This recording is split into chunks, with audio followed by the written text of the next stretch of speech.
nimekuja kwa ajili ya nilisema mimi mwenye kuupdate taarifa zangu, lakini kama kwa utaratibu inabidi niandikishwe upya. Nashukuru zoezi limekwenda vizuri.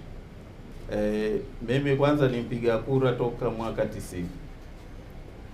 Na sijawahi kukosa kupiga kura, lakini mwaka 2020 bahati mbaya nilikuwa na kazi za watu nje ya nchi, na kwa hivyo wakati ule wa kuupdate daftari sikuwepo, na nilidhani tu kwamba kinachohitajika ni pengine kuja na kitu, lakini kitambulisho nilikuwa nacho, lakini nilidhani kwamba pengine ni kuja kuupdate taarifa zangu kwenye kitambulisho, maana hata picha ilikuwa ya zamani kidogo, ukiniona toka niko Uthmani mpaka leo hivi nilivyo.